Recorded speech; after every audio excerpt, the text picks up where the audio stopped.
Getting back to more serious things, you won the bowling average 3 times, spaced at various times over a couple of years, but you were very, very consistent. I mean, you took over 600 wickets at 14.9 over your career, which is just extraordinary when you think about it. What was your best year, do you remember, bowling? Well, I think I had a couple of 48s and had a good year. I've got 55 year I was captain coach, and then another 48 under Groucho. But probably the 48 the year we got beaten down at Williamstown. Mm-hmm. Yeah. It was good. Yeah. See, the bowling average was just something you won or you didn't win. And, yeah. You know, when you had Gary Moore and Howgate and Donny down there for a couple of years, and of course Dave Jeffrey, you know. Scratch Mitchell. Scratch. Yeah. Yeah. Yeah. Roscoe. And Boxall. You know, you're looking around guys who could bowl. Yeah. Yeah. And, you know, we were lucky enough to just click together. Who did you enjoy bowling with the most? Obviously Dave, because, you know, he was just that lethal. You know, I remember he got sunshine out first game of the year for 26. He got hit for 6 the first ball, and then he's gone berserk. We played Port Melbourne. Bags, myself, got us over the line with a bat, and we were about 30 in front, and we battled again, and their 2 openers had a bit of a whack and got to 40, and Gut Whale hit one back at me. I stuck my hand, caught it, going 100 miles per hour. Beauty, it hurt, got him out. Next bloke comes in, I bowl him, bowl the next bloke. No, missed, and then bowl the next bloke. Then Dave comes down and gets 7 for none. We were all there for about 45. And he could just, you know, like, he got wickets in real big spurts. He did. Normally you get a couple of wickets, one opener, and then the other one chimes in for one, and they're about 3 for 40 at 2 o'clock. And Dave could just get on there and bang. What about the famous game, Ed, against Balwyn, where you took 9 for, and the 10th wicket was the run out, who I can't remember who it was. I think it was a guy called Johnny Cushworth. Right. From South Melbourne, left-hander. Yeah. Who run out? Who was involved in the run out? Did you kill him? No. This was about at 6 for, I think. Was it? Yeah. It was a big day at Preston that day. Oh yeah, it was a good win. Because Dick was over in Perth doing something or other with his studies, and they had a good attack. Graham Patterson from Richmond, yeah. We won the toss and put them in and got them out for about 70 and got into a little bit of trouble. I'm not too sure, but I think you probably could have been at the end and got us over the line. And then they battled again for about half an hour overnight, and they were about 2 for not many, and then the next day it sort of happened. Yeah. Over a space of a few hours, and then we got them out for 80 or 90 or something. We got in the deep shit again. Yeah. Stan Davis got 6 or 7. And that was when Chuka and Gary Moore got us over the line. Yeah, remember it well. Yeah. Famous over the line victories like that. That's right. Now you played in another grand final, which was the year after we won the whole competition. We played Ormond down at Elstonwick on a pretty average sort of wicket where the ball tended to shoot along the ground. But that was a disappointment because we were a much better side than them. Yeah, it was actually. We got them out for 138, and once again it was one of those days where we got a wicket or 2, but we couldn't follow up. Yeah. And they got the 130 odd. And, you know, we just couldn't get that breakthrough to knock them over for, say, 80 or 90. Mm.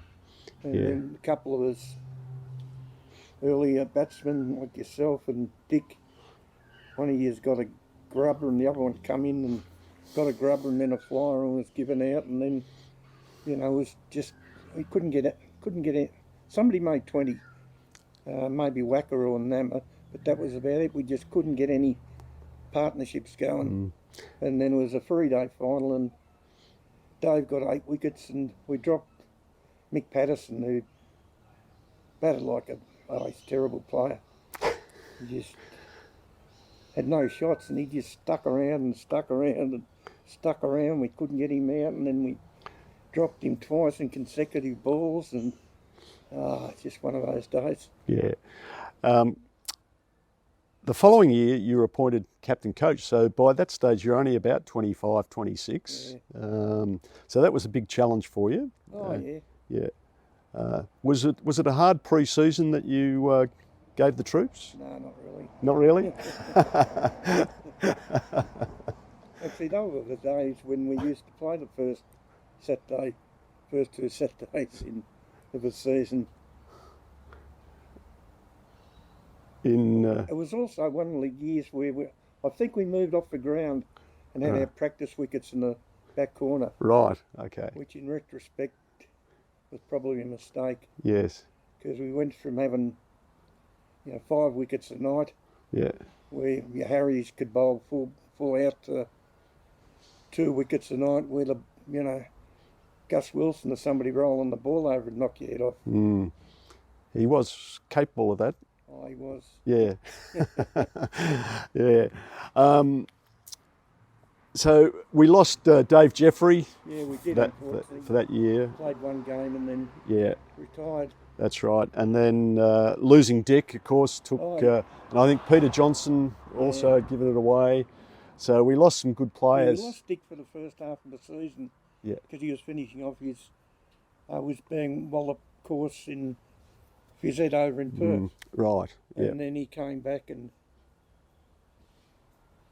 a couple of games maybe we lost before Christmas, Dick would have made a difference, and that meant we probably didn't have to play Brunswick in the final. Although we were pretty lucky because Robert Rowan, who'd gone through everybody, I think I was just looking it up the other day, I think he got 67, 68 wickets at about 5 or 6, and he couldn't play. But that was, once again, they got away from us. Made 260, and, we had Kenny Gostray, yourself at the end, putting on a partnership with Scratch, and I think Wacker may have made 30 or 40, but we just couldn't get that partnership going. And, we lost a couple of guys who, George for not many, and myself for not many, to Nookie, to stupid shots like, I normally did well against Brunswick with that. And, that extra 10 or 15, just from both of us, would have made a difference. It's like we finished 40 down. Yep. And I think Squizzy Taylor caught you diving from here to the tree away. I can't remember, mate. You made some big scores. Your biggest score was 79? Yeah, against Ringwood. Yep. I should have made 100 that day. Yeah, yeah. Was that the game where Potter hit 5 fours through? No, a different game. Jack made 29. This was at Preston. Right. Okay. He cut his finger or something when he was batting, retired hurt. Bobby Morgan made 90. George made about 40 or so. I was 72. And we made 330 odd, which I think was the record until the good period in the 1990s when we batted like the side possessed. Yeah. I always sort of remember, the array of shots that you had. You were a great driver. You could pull, you could cut. You had everything. Did you make a conscious decision not to really concentrate on your batting at some stage? No, not really. I was a great eye player. I was taught the bat, to go forward. Mm-hmm.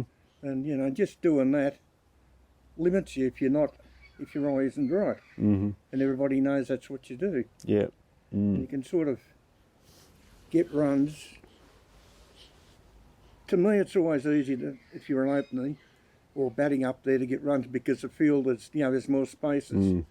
Coming in the middle order, or when you're in trouble, when you're trying to beat a ring field and stuff like that, makes it a little bit more difficult. Yeah, yeah.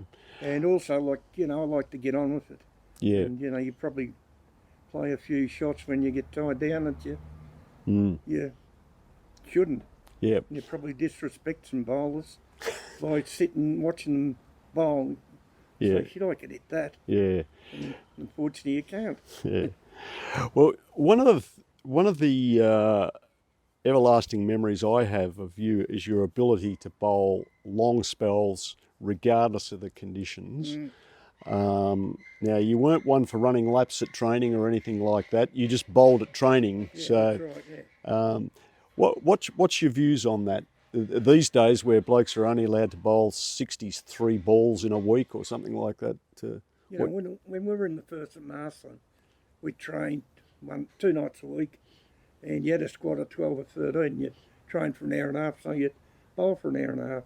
Down in Heidelberg, practice started at 4, 4:15, and I'd be down there and bowled at 7:30. And, that to me is where, you learn your run up properly so you can do it blindfolded. Yep. And, your steps are in line, and you don't bowl no balls, and you get your lines and stuff like that. Yeah, yeah. And a lot of people will tell you that that's how they learnt their cricket, by bowling in the nets and doing the thing. This stuff of bowling 48 balls is rubbish. It really is rubbish. It's just, you can't do anything. How do you teach a bloke how to bowl?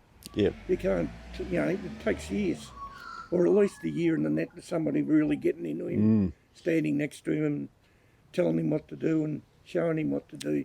You can't do that in 48 balls. No. What was your greatest strength as a bowler? Accuracy. Yeah. Yeah. I'd bowl it. I had the accuracy, and I had the ability and the confidence to bowl things, because I knew I could put the ball, 6 inches to a foot outside off stump, swinging back in, or on the pads going the other way, and not giving cheap runs away. Yep. Yep. Well, and, the more you make them play, yep, the more chance you got of them not scoring, and then you getting them out. Yeah. And perseverance. I mean, you can't. You take your knocks, and you got to come back from them. Yeah. When I was at school there, 8 ball overs, I bowled 40 straight against Kilmore. Over 2 days. Yeah. Yeah. Bit like that put you in good stead for the day at Baldwin, where you bowled about 24, 25 8-ball overs. I bowled a couple of those. That was a hot day at Baldwin. It was. As we go through the 70s, you get into your 30s and you're still performing, still winning the bowling average. But you've also won 5 consecutive club championships, which was amazing through that sort of period. Well, it's just consistency. Yeah. Getting runs, you probably would have won more, except you probably didn't get as many runs. No, I dropped off towards the end, Yeah. Through the 80s, you played until 87, so you played under Groucho, John Berricree, mainly through that sort of period. Yes. And so you're now the senior guy in the team, you're the legend in the competition, highly respected in the club. Did you change at all through that period? Did you change anything? No, not really. Still, the desire to train dropped off a bit. Yep.